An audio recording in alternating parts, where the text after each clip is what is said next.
Pessoal, mais uma vez, bom dia a todos. Sejam todos bem-vindos aí à primeira aula do curso de Direito Penal, parte especial, o primeiro encontro de 13, aula 1. Nós vamos aí falar sobre a parte especial do Código Penal. Professor, o que é isso? O que é essa parte especial do Código Penal? Nós vamos já verificar, pessoal, que o Código Penal brasileiro ele foi dividido em duas partes. São duas partes. Cortaram no meio, foi o Código Penal? Não.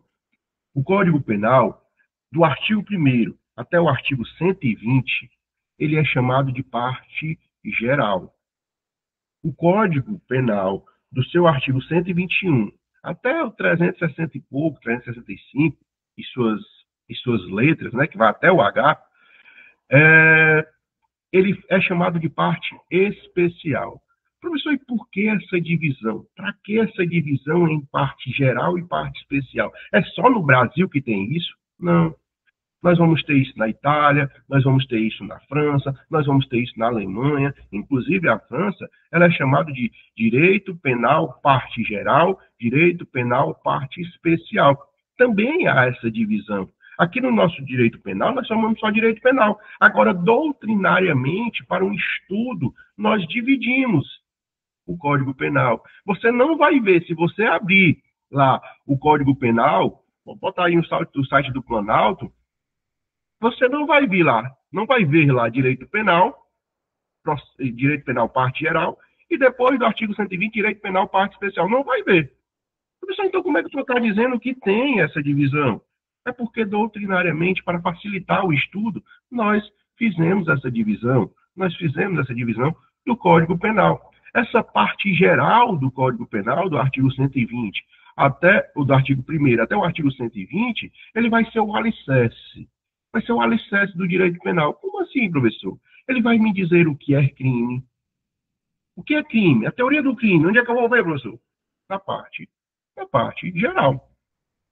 Concurso de pessoas. Onde é que eu vou ver, professor? O que é que eu vou entender como um concurso de pessoas? Na parte geral. Seu artigo 29 vai dizer que quem, de qualquer modo, concorre para a prática do crime, responde na medida da sua culpabilidade. Quem, de qualquer modo, concorre para o crime. Ok? Então, assim, eu vou ter essa parte introdutória, esse alicerce na parte geral. Lembrando que essa parte geral, ela não serve só para a parte especial do Código Penal. Por quê, professor? Porque além da parte especial, que é onde a gente vai verificar, onde a gente vai encontrar os nossos crimes como regra, a gente, na parte especial, a gente só vai ver crime, como regra. Por quê, professor? Porque os seus últimos artigos, eles irão tratar, os últimos artigos do Código Penal, eles irão tratar sobre a questão de quando o Código Penal entrará em vigor, né? E também essa questão de que, por exemplo, artigo 128 do Código Penal, nós vamos verificar uma causa de excludente de ilicitude. Excludente de ilicitude, professor? E a excludente de ilicitude a gente não só vê lá na parte geral, não, que é o alicerce. Excludente de ilicitude, legítima defesa. Excludente de ilicitude, estado de necessidade. A gente não vai ver isso no seu artigo 23, 24, 25 do Código Penal, não, professor? Na parte geral? Não. Na parte especial, alguns artigos também irão trazer essa parte. Por isso que eu disse, como regra, a parte especial, a partir do artigo 121, ele irá trazer ali mais crimes. Mas também teremos algumas questões da parte especial na parte geral, na parte especial. Ok? Então, cuidado. A parte especial é esse alicerce. É onde eu vou saber o que é crime, onde eu vou saber o que é pena e como aplicar a pena. É como eu vou saber o que é um concurso de pessoas ou um concurso de crimes. É quando eu vou saber quando um processo está prescrito ou não. Tudo isso está, quando a pena está prescrita ou não, tudo isso está na parte geral, o alicerce. Nós precisamos ter esse alicerce para depois nós, ali, começarmos a construir a nossa casa. Começarmos a falar de crime. Primeiro eu entendo o que é crime. Depois eu vou para o crime especificamente. O crime tal. Nós vamos ver que o primeiro crime é o artigo 121, que é justamente o homicídio, ok? E aí, pessoal, como eu estou trazendo aí para vocês, nós vamos ver que há essa divisão no nosso Código Penal. Há essa divisão, tá bom? Professor, o senhor acabou de dizer que o primeiro crime é o homicídio. Ou seja, nós vamos ver que é um crime contra a vida. Mas o que isso quer dizer, professor? Por que nós começamos com o homicídio? Porque o homicídio é o primeiro crime da parte especial. Por quê? Pessoal, a nossa Constituição Federal, o seu artigo 5º, ela vai dizer que todos nós somos iguais e que caberá a proteção, a garantia do direito à vida, do direito à liberdade. Vejam, a Constituição Federal, ela diz o que o legislador deverá proteger. É por isso, pessoal, que eu tenho um crime de homicídio. É por isso que eu tenho um crime de roubo. Por quê, professor? Porque essa mesma Constituição, no seu artigo 5º, ela diz que também deverá ser garantido, deverá ser protegido a propriedade da pessoa, o patrimônio da pessoa. Todo crime, pessoal, a sua proteção, o seu bem jurídico, ele nasce da Constituição. Pessoal, todo crime. O atentado contra o Estado Democrático de Direito. O Estado Democrático de Direito, ele nasce de onde? Da Constituição. E nós temos que proteger esse Estado Democrático de Direito. Então, quando eu atento contra esse Estado Democrático de Direito, e aqui deixando bem claro, eu não preciso concretizar, eu não preciso consumar, certo? Nós vamos ver isso lá para a 12ª, 13ª aula, nosso encontro aqui. Mas eu não preciso, já adiantando, num ato praticado contra o Estado Democrático de Direito, eu não preciso consumar esse ato. Porque se eu consumo esse ato, eu tenho golpe. Se eu tenho golpe, a ruptura institucional, se eu tenho esse golpe, aí não tem como eu aplicar. Porque a partir daquele momento em que eu rasgo a Constituição Federal, todas as outras leis que dependiam dela morrem com ela. Então, é como se eu não tivesse mais o Código Penal. Então, se eu não tenho mais o Código Penal, eu não tenho mais como aplicar a pena. Porque não tem mais crime. Ok, pessoal? Então, é por isso que esse ato praticado contra o Estado Democrático de Direito, ele não precisa ser consumado. Basta ser tentado. Ele já traz na sua estrutura lá essa questão da tentativa. Tá bom? Mas, professor, onde é que o senhor quer chegar com isso? Eu quero chegar que o Código Penal, especialmente na sua parte especial, ele é dividido. Nós temos o Código Penal Geral, que ele é dividido em parte geral e parte especial. A parte geral nós já vimos que é o alicerce. A parte especial nós estamos a visualizar que são os crimes, como regra. Os crimes, tá bom? Em que eu aplicarei a parte geral. Além da parte especial, eu tenho a legislação extravagante. Como assim, professor? É uma legislação especial que não está dentro do Código Penal, mas também tem crimes dentro da sua lei. Professor, exemplo, Lei 11.343, a Lei de Drogas. O crime de tráfico de drogas ele não está dentro do Código Penal. Professor, então por isso ele não vai ser crime? É crime? É crime. Professor, mas ele não está dentro da parte especial. Tudo bem, mas ele está em uma lei extravagante. Esta lei extravagante, ela irá ali subsidiariamente aplicar a parte geral do direito penal. A parte geral do direito do penal será aplicada subsidiariamente.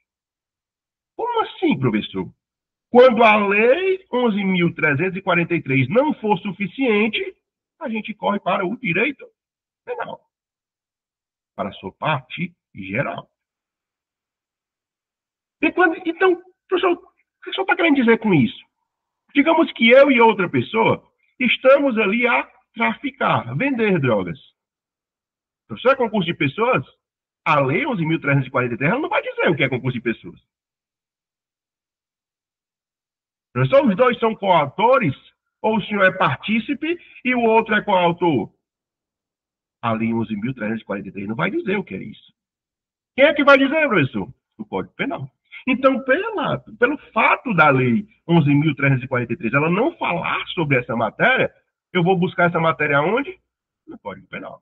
Mas, repito, a lei 11.343, o crime de tráfico, ele não está inserido na parte especial do Código Penal. Ele está em uma lei específica, uma lei que nós chamamos de lei extravagante, a legislação extravagante penal. Professor, tem outro exemplo? Tem. O Estatuto do Desarmamento, Lei 10.826 de 2003, artigo 12, artigo 14, artigo 15, artigo 16, tudo são crimes. Porte, posse, disparo em via pública, porte de arma de fogo de uso permitido, posse de arma de fogo de uso permitido, porte ou posse de arma de fogo de uso restrito. Esses crimes não estão dentro da parte especial. Não estão. E aí, professor? Neste caso, o que a gente faz? Aplica aquele tipo penal que está na legislação extravagante. Ok? Mas, repito, esses crimes também não estão na parte especial do Código Penal. Não estão. Ah, professor, então nós vamos ver o que aqui, então? Esse curso do senhor toda para quê? E aqui o senhor está dizendo que tudo isso não está na parte especial e o curso está dizendo só parte especial? Nós vamos ver o que é homicídio. Nós vamos ver o que é infanticídio. Nós vamos ver o que é instigação e auxílio ao suicídio. Nós vamos ver o que é aborto. Nós vamos ver o que é lesão corporal. Nós vamos ver o que é furto, roubo, dano, crime de dano, estelionato, receptação, estupro, de vulnerável também, atentar, violentar o cadáver. Então o cara já morreu, professor. Como é que a gente vai praticar o crime contra o cara que já morreu? Mas se você vai lá e acaba com a paz, né? Acaba com aquele vilipendia aquele cadáver, é um crime. Ok? Se você atenta contra o Estado Democrático de Direito, é crime. Está previsto. Isso tudo está na parte especial. Dentre outros crimes. Tá bom? Dentre outros crimes. E tudo isso nós vamos verificar aqui no curso, pessoal. Bater ponto por ponto de cada tipo penal. Ponto por ponto. Ok? Nós vamos ver que a parte especial do direito penal, ele é dividido, agora nós estamos falando da parte especial. Nós já fizemos um recorte, que era o quê? O Código Penal ele é dividido em duas partes. Parte geral e parte especial. Agora nós vamos pegar essa parte especial. E vamos fazer o quê, professor? Nós vamos ali agora dividir a parte especial. E essa parte especial ela vai ser dividida em títulos. Títulos. Nós vamos primeiro ter o crime contra a pessoa. Crime contra a pessoa. Dentro do crime contra a pessoa, nós vamos ter os crimes contra a vida. Mas serão os primeiros crimes que nós vamos falar aqui. O direito penal, na sua parte especial, ele vai ser dividido em títulos. Professor, e por que essa divisão? O nosso direito penal, ele adotou uma questão para facilitar o estudo, bem como para a gente organizar o nosso Código Penal. um estilo de separar os nossos crimes pelo bem jurídico protegido. Como assim? O que é esse bem jurídico protegido, professor? O bem jurídico protegido, pessoal, é o que o legislador queria proteger ao criar aquele tipo penal. Mais uma vez. No crime de homicídio, professor, o que o legislador queria proteger ao criar o tipo penal homicídio? Ele queria proteger a vida. Então, no crime de homicídio, qual é o bem jurídico? A vida. Professor, e no crime de aborto? O que o legislador queria proteger? A vida. A vida. E qual é a diferença, então, professor, do crime de aborto e do crime de homicídio? É que no crime de aborto, o legislador queria proteger a vida intrauterina. Aquela vida que está ainda dentro do útero. E no homicídio ou no infanticídio, o legislador queria proteger a vida extrauterina. Aquela vida que já saiu do útero. Ou que minimamente já iniciou o trabalho de parto. E aí as grandes... Até então tá tudo beleza, muito fácil, tranquilo demais. Se cair na prova aí, eu acerto tudo. Ah, professor, tu vai no concurso, caiu isso aí na prática, beleza. Lógico, o concurso ele não vai perguntar essas coisinhas, né? Essas besteirinhas, digamos assim.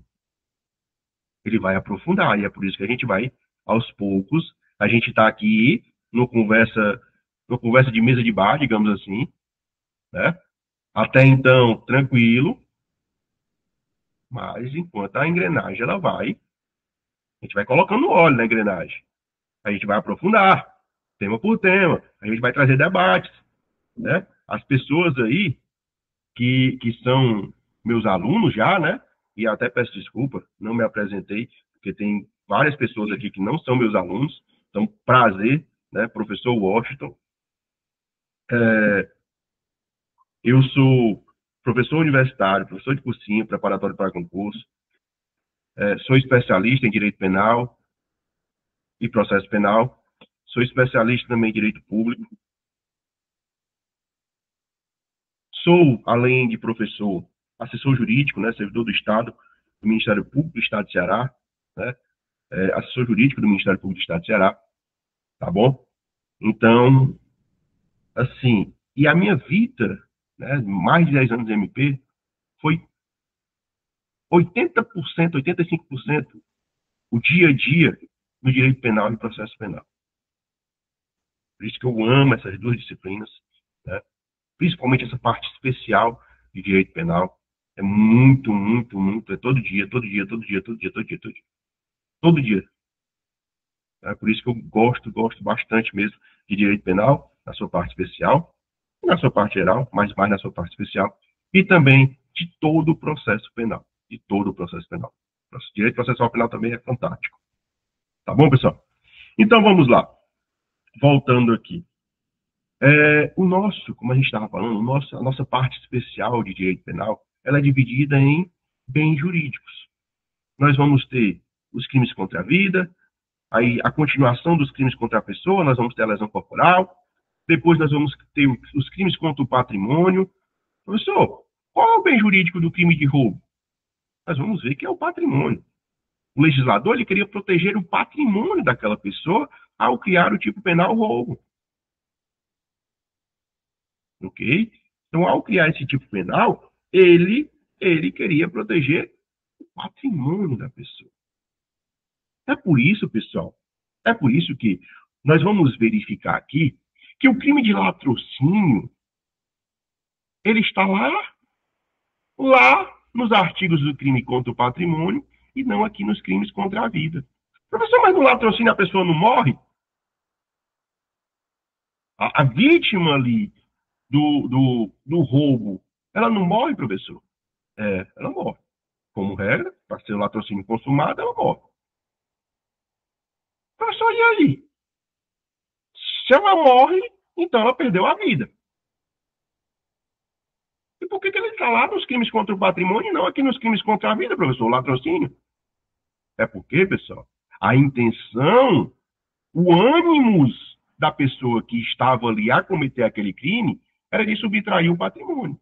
Não era de matar. Ele mata a pessoa para facilitar a proteção, para facilitar a ruptura, né? O tomar aquele patrimônio. É para isso, é por isso que ele mata. Para subtrair aquele patrimônio. A intenção dele não era matar. A intenção dele era retirar o patrimônio. Ah, agora ele teve uma resistência. Ah, ele teve uma certa dificuldade. E aí ele mata para subtrair aquele patrimônio. É por isso que o crime de latrocínio ele está lá. Na proteção, nos crimes que protegem o patrimônio. Ok? Professor, para que serve o direito penal? Para que serve o direito penal? Por que nós temos que utilizar o direito penal? Primeiro, para proteger a sociedade. Mas o direito penal, pessoal, diferente do que muitas pessoas pensam, o direito penal ele não serve só para o criminoso. Não serve só para quem comete crime. Ele também serve para nós. Professor, como assim? Eu não sou bandido, não, professor. Eu não estou dizendo isso. Eu estou dizendo que o direito penal também é uma garantia para o cidadão. Como assim, professor? Vamos lá. Digamos que uma determinada pessoa, o Alberto, vou botar aí o Alberto aí em maus lençóis, né? O Alberto esteja vivendo uma relação extraconjugal. Se a sua esposa está ouvindo aí, viu, Alberto? É só uma questão hipotética, pessoal. Eu nem conheço o Alberto. Tá tranquilo, professor. Pode arrochar aí. Vai dar certo aí, tá vendo? Digamos que o Alberto ele esteja vivendo uma relação extraconjugal. Professor, o Estado pode ir lá e punir o Alberto? O Alberto está cometendo um crime? Pode, professor? Não. Não pode. Por quê, professor? Porque essa conduta de adultério não está tipificada no Código Penal. Essa conduta de adultério não está tipificada nas leis extravagantes. Não está. Nós sabemos que até 2007 estava. Então, se você tivesse cometido uma conduta dessa até 2007, você seria responsabilizado. Mas hoje não mais. E isso é a garantia para o cidadão. Isso é a garantia para o cidadão. Eu não posso ser punido por algo que não está tipificado como crime. Princípio da reserva legal ou da legalidade, como queiram falar. Artigo 1º do Código Penal, artigo 5º, inciso 37 da Constituição Federal. Não existe crime sem lei anterior que o defina. Não existe crime sem lei anterior que o defina. Então, antes da minha conduta, tem que ter uma lei dizendo isso é crime. Tem que ter uma lei. Princípio da reserva legal. Somente lei cria crime. Tá bom, pessoal? Então, assim, o Código Penal ele também é uma garantia. Professor, digamos que tudo bem, eu subtraí, eu peguei o celular de alguém. Professor, o Estado pode chegar e dizer, epa, esse cabo aqui subtraiu um celular, portanto, ele vai pegar 20 anos. Não. Por que, professor, que não pode? Porque o tipo penal é claro, o artigo 155 é muito claro. Se você comete furto simples, é de 1 a 4 anos. Então, o máximo que você pode pegar é 4 anos. É 4 anos. Desculpa, pessoal, eu me empolgo, viu? Tá aqui um chute aqui na câmera, ó, de novo. Fala, minha senhora. Eu me empolgo. Mas vamos lá. Outra questão, outra garantia, pessoal, mas que vocês irão adotar somente no Código de Processo Penal, é justamente também esse tipo.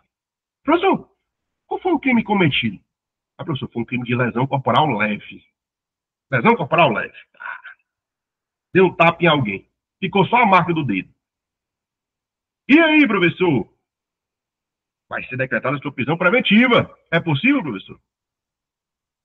Pessoal, assim, sem querer fazer polêmica, sem querer entrar em polêmicas, não. Mas aqui eu só estou, aqui é um debate, lembrando que aqui é um debate acadêmico, nós estamos abertos aqui para o diálogo, né? E aqui, né, nada de sensacionalismo. Recentemente nós tivemos um youtuber aí, um advogado, né, que lesionou a sua namorada. Vocês devem ter visto, né? Pelo menos está sendo acusado de ter lesionado a sua namorada. E essa pessoa, o tipo penal que ela está respondendo, pelo menos a priori, é lesão corporal. Ah, professor, mas é grave, o cara bateu na namorada. Em tese, né? Em tese, é o que está sendo acusado. Pessoal, vamos analisar aqui. O artigo 129, que é o da lesão, a pena dele não ultrapassa 4 anos. Não ultrapassa. Se ele não ultrapassa 4 anos, o regime que a pessoa vai cumprir a pena logo após ser condenada é regime aberto, ou seja, a pessoa não vai ser presa. Não vai ser presa. Então, vamos lá. Não sei se vocês acompanharam, mas foi decretada a prisão preventiva dele, na audiência de custódia. E aí, professor? Como é neste caso? Na minha humilde visão jurídica, está incorreto. Por quê? Repito, o direito penal também é uma garantia. Garantia de quê, professor? Justamente de que ele não poderá pegar mais de que 4 anos. Se ele não pode pegar mais de que 4 anos, pessoal, como é que ele vai ser preso preventivamente? Ser preso preventivamente é você ser preso antes de ter uma sentença, antes de você ter transitado a sentença em julgado, ok? Então é por isso que você é preso preventivamente, antes de ter uma prisão-pena. Prisão-pena, ela resulta da condenação do crime. Então, antes de você ter essa prisão-pena, você pode ter uma prisão preventiva ou uma prisão temporária, que é uma prisão cautelar, antes do trânsito julgado de sentença penal condenatória. E aí, professor, eu só posso decretar essa prisão em algumas circunstâncias. Por quê? Porque justamente eu tenho que analisar se essa pessoa, existe a possibilidade mínima dessa pessoa ela pegar uma pena superior a 4 anos.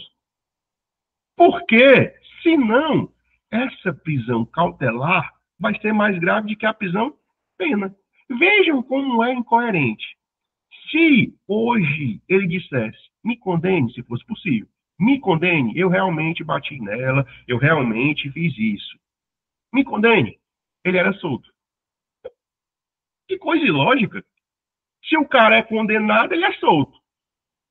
Se o cara não é condenado, o cara está respondendo o processo e fica preso. Ô negocião. Então, o direito penal, ele também é uma garantia. De que, professor? De que eu não posso ultrapassar aqueles limites tipificados lá na lei, no Código Penal. Se a pena é de 1 a 4 anos, o Código Penal, na sua parte geral, vai dizer que de 1 a 4, meu regime, uma vez haja uma condenação, é regime aberto. Regime aberto eu não sou preso. De 4 a 8, eu vou para o regime semiaberto, e aí vocês levam para o casamento. Né? O regime aberto é muito parecido. O regime semiaberto, desculpa. Você trabalha durante o dia e se recolhe à noite. É dessa forma. Você passa o dia todo trabalhando e daí à noite você vai dormir em casa. No semiaberto, você passa o dia trabalhando e à noite vai dormir lá no presídio. É parecido, né? Os institutos. Depois eu tenho o regime fechado, que é acima de 8. Acima de 8 anos foi condenado, você vai ser preso. E aí é direto. É fechado. Tá bom? Por favor, levantar a mão.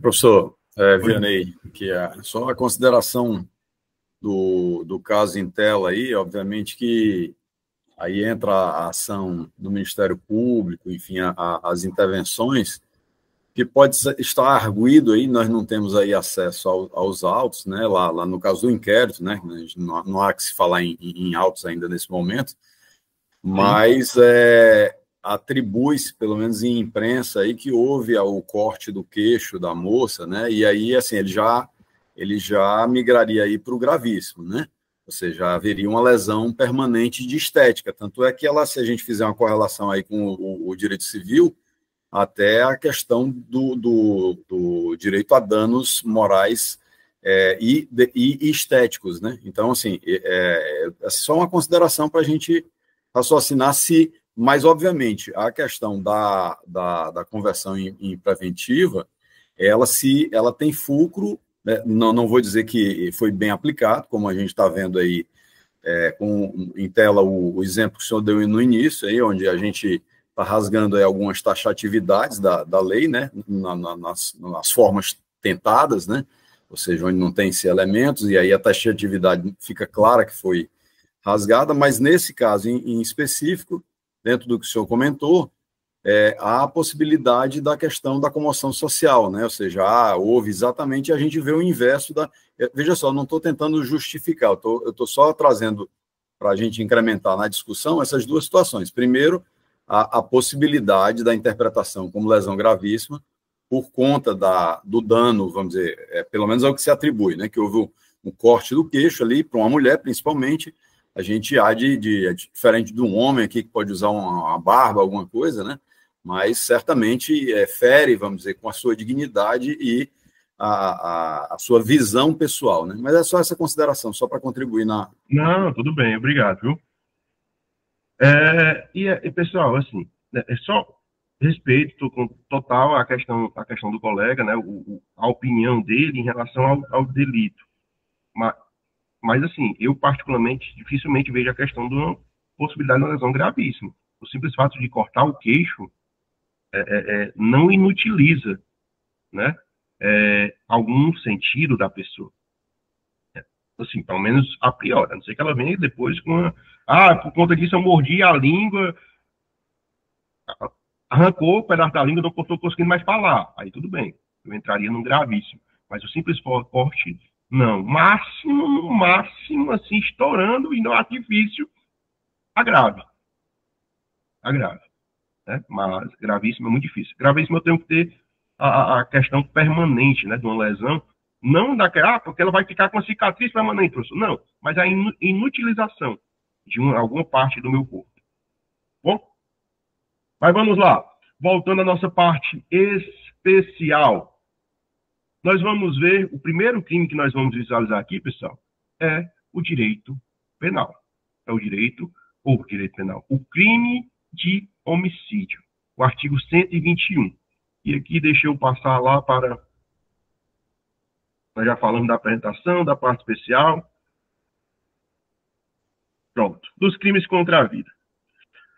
Professor, por que o legislador quis... De onde foi que ele tirou da cabeça? Assim, ele simplesmente lá do nada, na década de 40, que o nosso Código Penal é da década de 40, do nada, o legislador pegou e vamos aqui criar um crime de homicídio. Não é bem assim, né, pessoal? Não foi bem assim. A Constituição, à época, já trazia a importância do tipo penal homicídio. Para o quê? Para o quê, professor? Para proteção do bem jurídico vida. E aí, nós trouxemos, e aqui nós já falamos, né, que está fundamentado lá no seu artigo 5º, caput, que todo e qualquer crime deve ter um fundamento constitucional. Eu até trago aqui para vocês, que é a denominada teoria constitucional do direito penal. Todo crime, o bem jurídico, ele nasce da Constituição. Está lá. Nasce da Constituição. A Constituição, como nós sabemos, é nossa lei-mãe, né? Todas as outras nascem e deverão nascer dela, sob pena de inconstitucionalidade. toda lei deverá. Ok? Então, assim, o crime de homicídio não é diferente. Essa questão de proteger o bem jurídico vida nasce da Constituição. Nasce lá do direito constitucional. Ok? E aí, vamos lá. Ó. Olha o que a Constituição fala aqui. Ó. Todos são iguais perante a lei, sem distinção de qualquer natureza, garantindo-se aos brasileiros e aos estrangeiros residentes no Brasil, no país, né, a inviolabilidade do direito à vida, à liberdade, à igualdade, à segurança, à propriedade. Vejam, são bens jurídicos, pessoal, aqui. São bens jurídicos. Então é por isso que eu tenho criado o tipo penal. É por isso que eu tenho criado o tipo penal. É porque o legislador ele visa cumprir o que a Constituição determina, sendo assegurados todos a inviolabilidade. Mas é claro, nós sabemos que nenhum direito ele é absoluto. Nenhum direito é absoluto. Nem mesmo o direito à vida, professor, não é absoluto. O direito à vida, ele não é absoluto. Não é. Por quê, professor? Vou dar exemplos. É possível a pena de morte em caso de guerra declarada. É possível retirar a vida de outrem. Eu retirar a vida de outrem, sem ser o Estado. Quando, professor? Legítima defesa. Legítima defesa. O legislador, ele não autoriza, não? Ele me autoriza a agir. Se alguém vem com arma de fogo e profere ali uma injusta agressão, eu posso me defender, desde que seja proporcional e razoável a minha defesa. Ok? Então, assim, eu tenho essa relatividade em relação aos direitos. Nenhum direito é absoluto. Nenhum direito é absoluto. Ok? Então, cuidado. Cuidado. Nós temos a proteção do direito à vida, mas esse direito à vida ele não é absoluto. Existem alguns casos em que outra pessoa estará autorizada a praticar essa conduta, né, de retirar a vida de outrem. Ok? Mas vamos seguindo.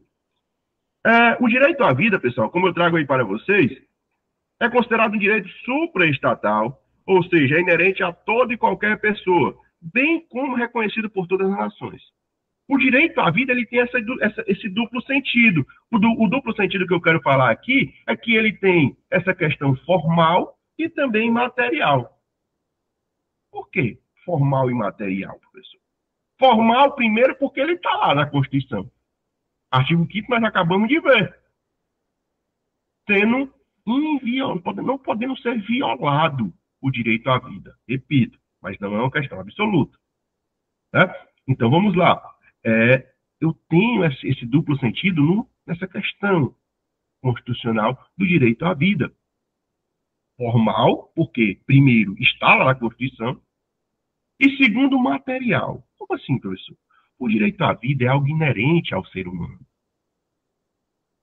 É algo inerente ao ser humano. Nós não teríamos a humanidade se nós não tivéssemos vida. É algo natural, já nasce com a pessoa. O meu direito à vida já nasce comigo.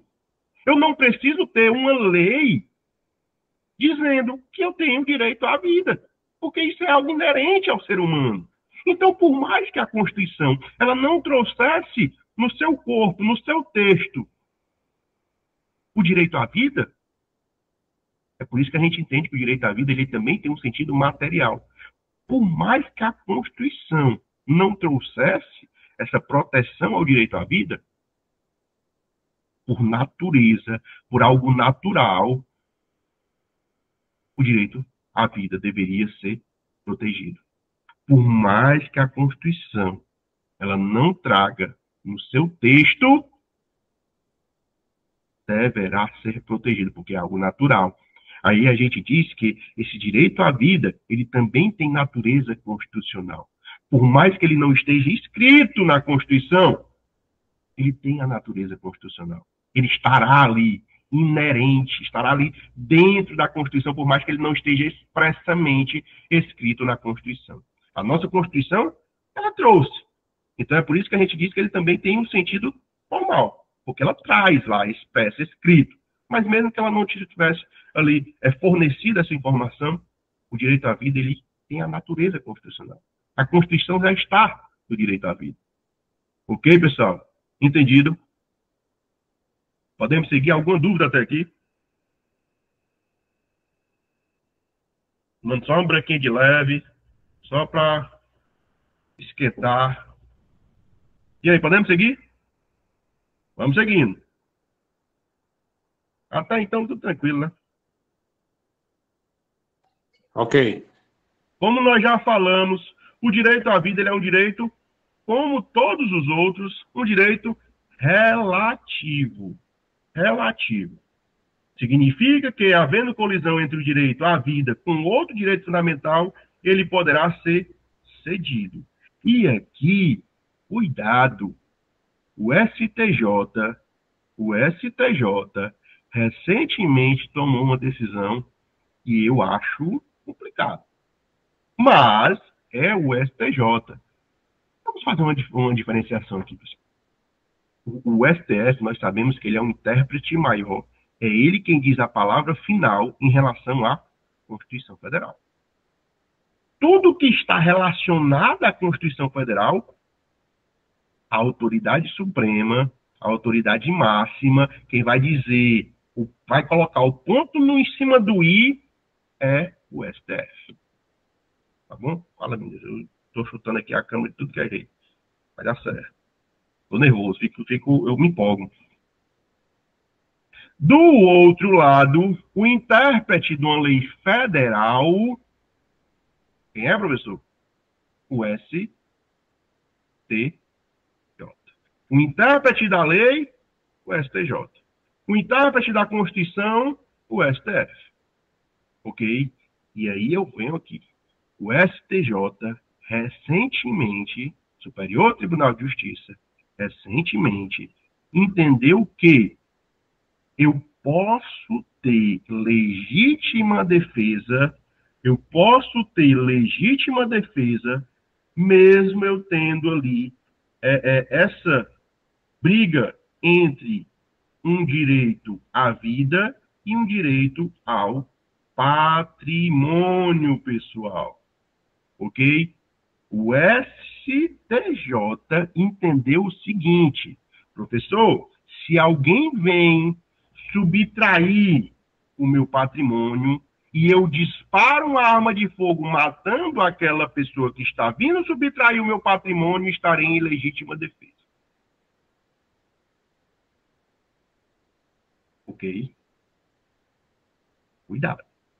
Eu, particularmente, acho desproporcional ou não acho razoável.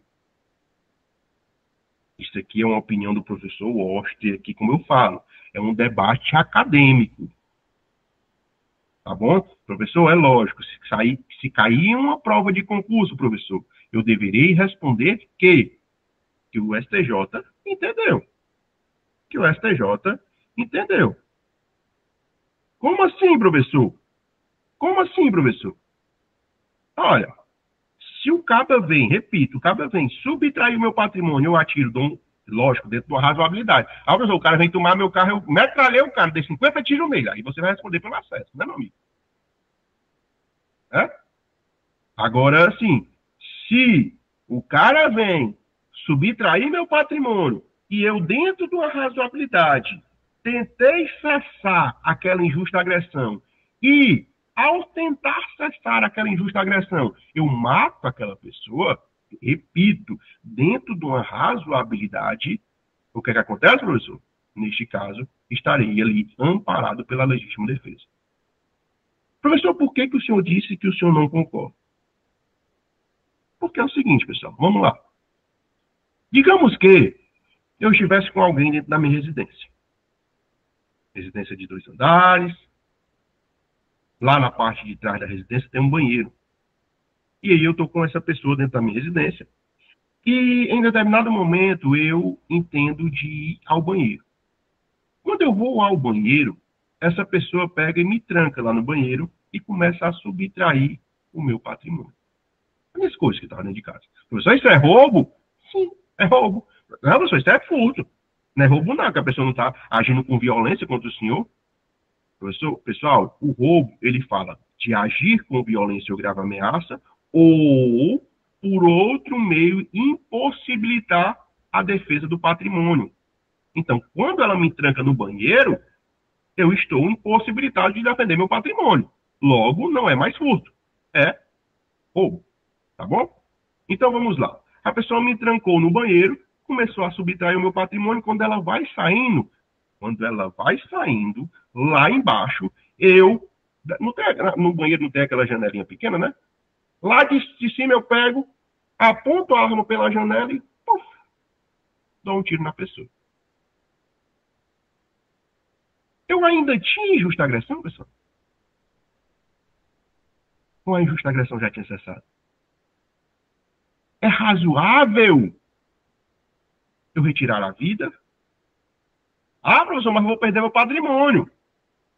É razoável eu retirar a vida? Professor, e por que neste outro caso, o senhor achou razoável do cara vir retirar o meu patrimônio, o cara vem armado, e aí eu agir contra essa pessoa? Porque neste outro caso, a sua vida está em perigo. O cara está vindo armado e você vai lá e mata o cara. Ah, mas o cara não queria me matar, o cara queria tomar meu patrimônio. É, mas mesmo assim a sua vida estava em risco. Mas aí eu repito, o STJ tem um entendimento que o cara vem para pegar o patrimônio, pouco importa se a sua vida está em risco ou não.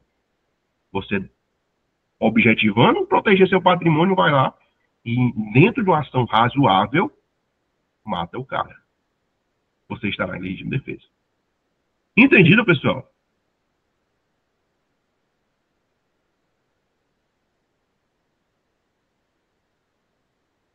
Ok? Show de bola. Pois vamos seguindo. Calma, Alberto. Isso aí pode responder pelo excesso, né? Pode responder pelo excesso. Vamos lá. Entrando nas espécies de crimes contra a vida. Crimes contra a vida, olha aí. Nós temos 4 espécies de crime contra a vida. Primeira espécie, homicídio. Está lá no artigo 121 do Código Penal. Homicídio. O que é um homicídio, professor? É retirar a vida de outrem, retirar a vida extrauterina de outrem. Ok? Retirar a vida extrauterina de um ser humano. Professor, eu matei um cachorro, é homicídio? Não. Não. Não é homicídio. Tá bom? Pois não, Alberto. Professor, era só naquele caso que o senhor falava dentro da razoabilidade, o excesso, né? Eu não posso metralhar a pessoa. Sim. Aí vem aquela pergunta: quantos tiros são necessários para cessar uma injusta agressão? O suficiente para cessar a injusta agressão. Então, no caso, poderia ser necessário efetuar diversos disparos para que a agressão cessasse. No qual só poderia ser contabilizado quem estivesse no momento da ação. Então, eu acho que uma pessoa não pode simplesmente chegar assim, houve, a pessoa deu. Vou dizer, se a pessoa está armada com uma pistola, ela tem uma capacidade de 15 disparos com arma de fogo. E o bandido também estava armado com uma pistola. E foi necessário se utilizar de toda a sua capacidade de fogo. Pode acontecer. Enquanto a ameaça estava, então eu acho que quando se fala em excesso, tem que ver, assim, excesso baseado em quê? Você só sabe dos fatos quem estava no local. Pronto, vamos lá. É o seguinte, nós temos testemunha, né? Como é que vai acontecer no processo? O processo ele vai ter testemunhas, né? Teremos testemunhas. Ah, professor, não tinha ninguém. Aí realmente vai ficar difícil de comprovar o excesso. Mas, professor, tinha uma câmera, a câmera pegou. A câmera pegou, inclusive, o seguinte: os dois estavam com a arma. Aí um aponta para o outro. Quando a vítima, né, dá o primeiro disparo, pega na arma da pessoa, vamos dizer, aqui, o bandido, né? Pega na arma do bandido e a arma cai longe. Vai-se embora. Eu ainda tenho injusta agressão? Não. Então, a partir daquele momento, qualquer disparo que venha a ser ocasionado e que venha a causar lesão, porque nós temos, através do princípio da lesividade, que tem que causar lesão ou perigo de lesão, né? Então, o que acontece? Qualquer disparo que venha a causar perigo de lesão ou lesão será responsabilizado. O que nós temos que ter em mente é: cessou a injusta agressão, o que vem depois disso é excesso. Professor, sim, quantos disparos eu tenho que dar para cessar a agressão? Aí depende do caso concreto. Somente o caso concreto vai dizer. Né? Eu já vi um caso em que, por exemplo, foram 16 disparos. Ixi, professor, 16 disparos, então como é que, mesmo assim, da legítima defesa, deu? O cara a pessoa que morreu, né, estava com 2 armas, eram 4 policiais. Então, se a gente dividir aí os tiros, 16 para 4, dá uma média de 4 disparos por cada um. Então, assim, é algo razoável. Você está numa troca de tiro e você dá 4 disparos. Então, vejam a razoabilidade. Entendido, Alberto? Tranquilo, então, tranquilo. Eu não tenho como definir a quantidade de disparo. Quem vai definir é o caso concreto. Mas o que nós temos que definir é: os disparos só devem ser efetuados até cessar a injusta agressão. Ou, não, vou até reformular. Na verdade, eu só estarei amparado pela lei até cessar a injusta agressão. Após isso, eu responderei pelo excesso. Tá bom? Tranquilo, tranquilo, senhor. Show. Vamos lá. A próxima espécie de crime contra a vida: participação em suicídio alheio ou automutilação, né, por meio de induzimento, instigação ou auxílio. Criar a ideia, alimentar a ideia ou auxiliar para que alguém pratique a conduta de suicídio. Tá bom? A pessoa que está praticando o suicídio não será responsabilizada, até porque não tem como. Né? Professor, mas mesmo que ela não tenha morrido, ela não será responsabilizada. Princípio da lesividade. Tá bom?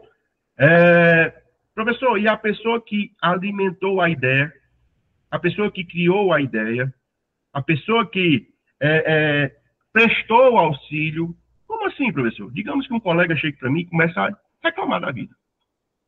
Professor, está difícil a minha vida, rapaz, estou desempregado, a mulher passou um chifre, eu não sei mais nem o que é que eu faço. Rapaz, se mate, homem. Se mate, ficar numa vida dessa. E aí, professor? Eu estou criando a ideia. Se a pessoa vem a cometer o suicídio, eu responderei pelo artigo 122, né? Responderei. Eu que criei a ideia na cabeça da pessoa. Nós também temos a seguinte situação. Digamos que o cara chega para mim e diz: professor, estou pensando em me matar. O cara já vem com a ideia. Minha mulher me traiu. Perdi meu emprego. Meu carro pegou fogo, acabou, foi com tudo o carro. E aí? Rapaz, se você realmente eu me matava. Então eu estou alimentando a ideia que ele já tinha. Tá bom? E aí, mesmo assim, eu também responderei. E o auxílio fica na seguinte situação.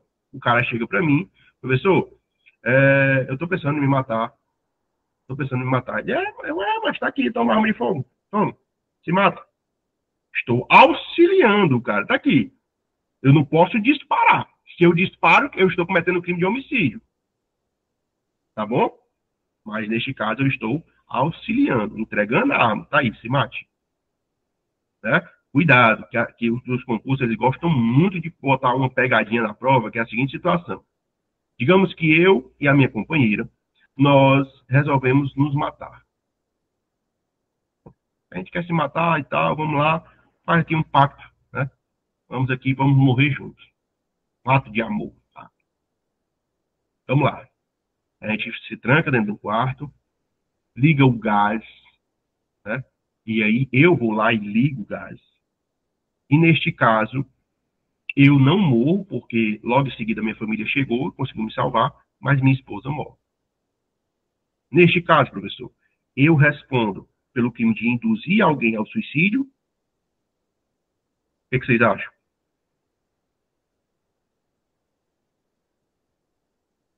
Alguém quer responder? Vocês entenderam o caso concreto?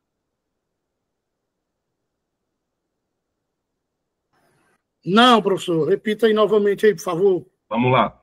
Eu e a minha esposa, nós fizemos um pacto aí para morrermos juntos. E ela, tá difícil, não sei o que, vamos nos matar. Tá certo, vamos. A gente se tranca num quarto, eu vou lá, ligo o gás, e aí a gente fica esperando. Quando eu caio desacordado, ela também cai desacordada, minha família entra, arromba a porta, cheiro de gás muito forte, consegue me salvar, mas minha esposa vem a falecer. E aí, neste caso, eu respondo pelo instigar, auxiliar ou induzir alguém à prática do suicídio, ou respondo por outro crime? Alguém?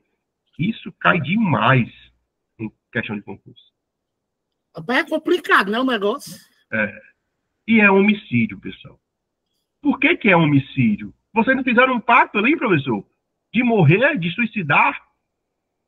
Mas vejam, eu tomei o cuidado de dizer, quem foi que ligou a torneira do gás? Fui eu.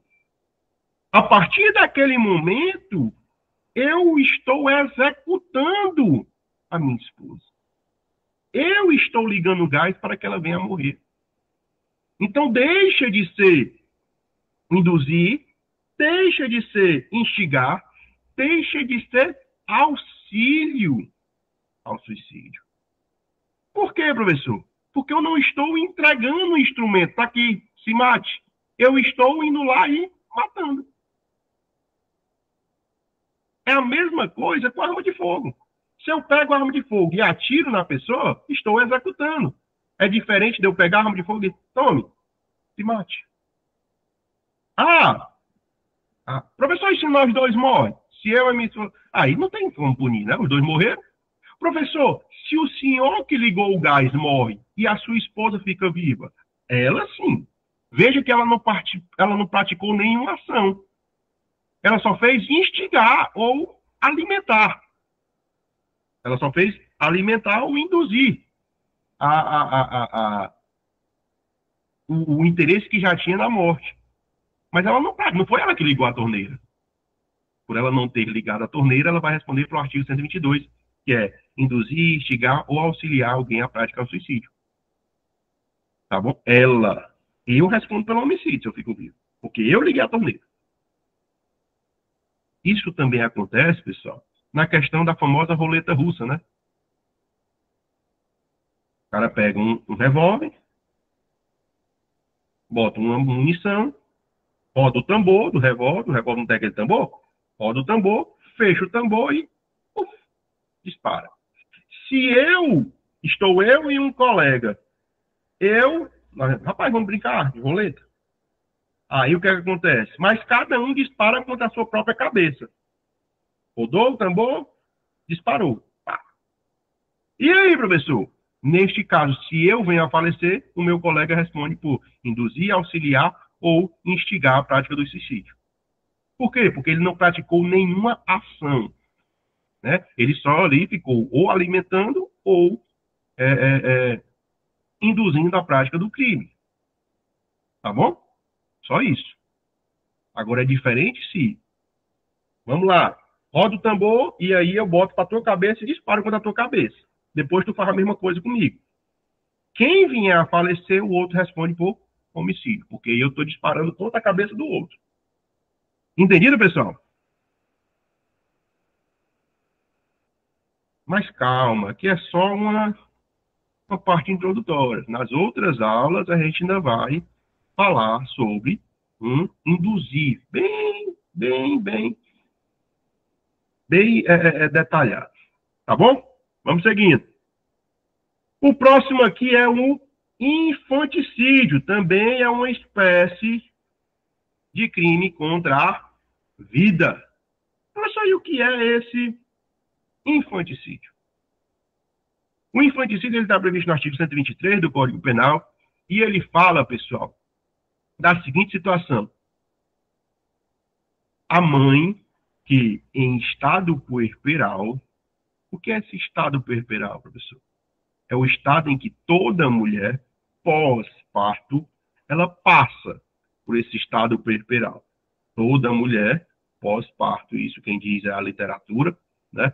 Toda mulher pós-parto, ela passa por esse estado puerperal. Algumas mais violentas, outras não. Ah, professor, é a depressão pós-parto? A literatura diferencia, né? A depressão pós-parto do estado puerperal.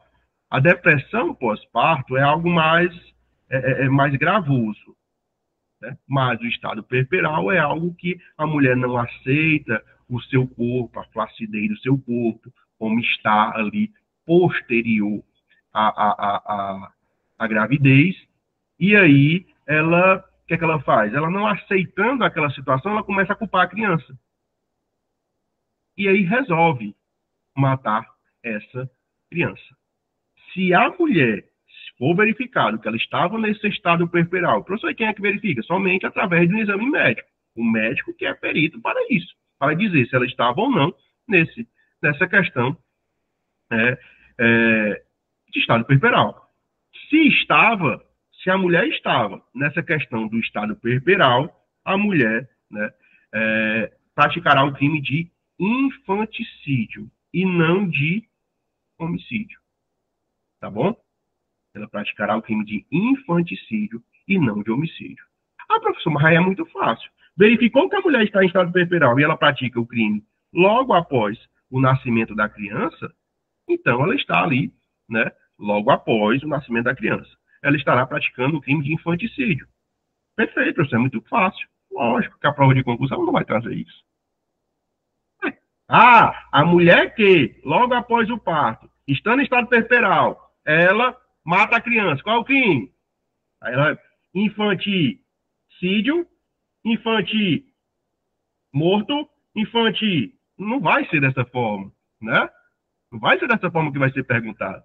Vai ser perguntado da seguinte situação. O marido ou o terceiro que auxilia a mulher a praticar este crime, ele responde pelo quê? Vejam a pergunta. A mulher, tudo bem. Nós já sabemos que a mulher, em estado puerperal, se ela retira a vida do seu filho, do recém-nascido, logo após a prática, logo após o nascimento daquele recém-nascido, nós sabemos que ela responde pelo infanticídio. E o terceiro que auxilia essa mãe? E o terceiro que ajuda essa mãe a matar? Ele responde pelo quê? E aí, meu povo?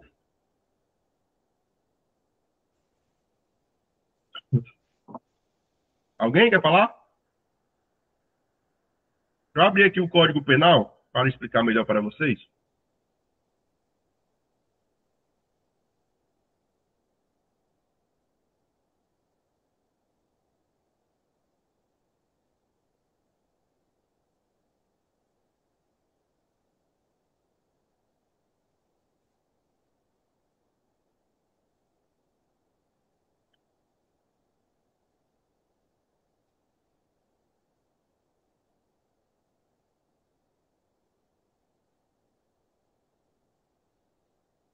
Tá aparecendo para vocês aí? O código? Não? Tá não, professor. Deixa eu abrir aqui, só um minuto.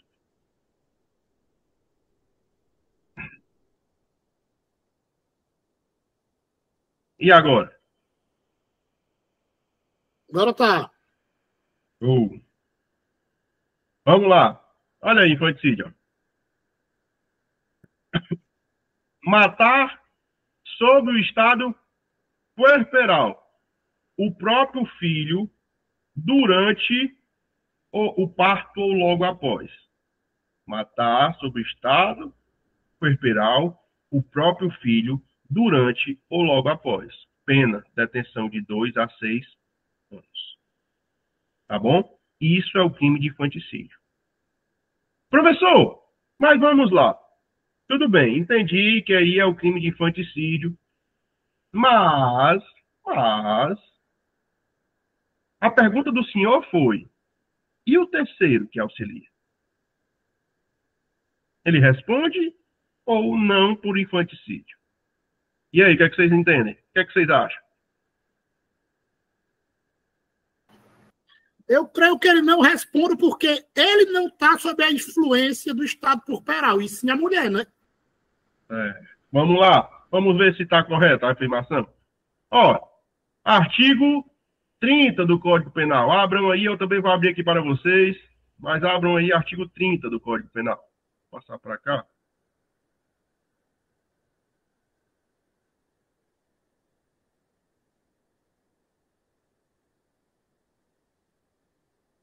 Olha o que é que diz o artigo 30. Desculpa, pessoal. Circunstâncias incomunicáveis. Não se comunicam as circunstâncias e as condições de caráter pessoal. O estado puerperal, ele é um caráter, uma condição pessoal da mãe. Somente a mulher pode ter? Não, o homem também pode, eu acho. Então. Somente a mulher poderá ter o estado puerperal. É? Somente a mulher. É uma condição de caráter pessoal? Sim. Uma condição ou uma circunstância de caráter pessoal. E o que é que o artigo está dizendo? Não se comunicam. Ah, professor, então esse terceiro ele não responde por infanticídio. Calma, vamos ler o artigo todo. Salvo quando é elementar do crime. Professor, que diacho é elementar do crime? Vamos lá. Vamos voltar lá para o artigo 123. Pessoal, se eu aqui, analisando o artigo 123, retiro essa parte do estado puerperal. Retira essa parte do estado puerperal. Retirei. E aí? Fica a seguinte situação, só o artigo. Matar o próprio filho durante o parto ou logo após. Seria infanticídio ainda? O tipo penal ainda seria infanticídio se eu retiro o estado puerperal e deixo só matar o próprio filho durante o parto ou logo após. Não, né? Não seria. Não seria. Se eu retiro esta parte sob a influência do estado puerperal, eu deixo de ter um infanticídio e passo a ter um homicídio. Eu retiro. Ok? Se eu insiro sob a influência do estado puerperal, eu saio do crime de homicídio e venho para o crime de infanticídio. Então, essa expressão sob a influência do estado puerperal é um elementar do crime. Então, o elementar do crime, pessoal, é aquela expressão que está contida no tipo penal, que se eu retiro ela, eu mudo a sua tipificação penal. Então, se eu retiro essa parte sob a influência de estado puerperal, eu estou mudando, deixando de ser crime de infanticídio para ser crime de homicídio. E se eu eu saio do homicídio e volto para infanticídio. Então, o que é que acontece? Essa parte ela é um elementar do crime. E o que é que diz o artigo 30 mesmo? As condições ou circunstâncias de caráter pessoal não se comunicam. Nós vimos que o estado puerperal é uma condição de caráter ou uma circunstância pessoal da mulher. Não se comunica, salvo se elementar do crime. Mas nós também vimos que o estado puerperal ele é um elementar do crime. Então, se ele é um elementar do crime, o salvo permite que ele se comunique. Então, mesmo que o homem não passe por essa influência do estado puerperal, ele também responderá por infanticídio. Entendido, pessoal?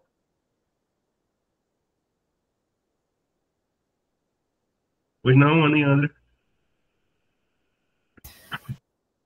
Teve um caso recente, né, que foi o caso da bebê Ana Beatriz, que a mãe dela cometeu um ato, né, contra a filha dela. Então, esse ato seria infanticídio?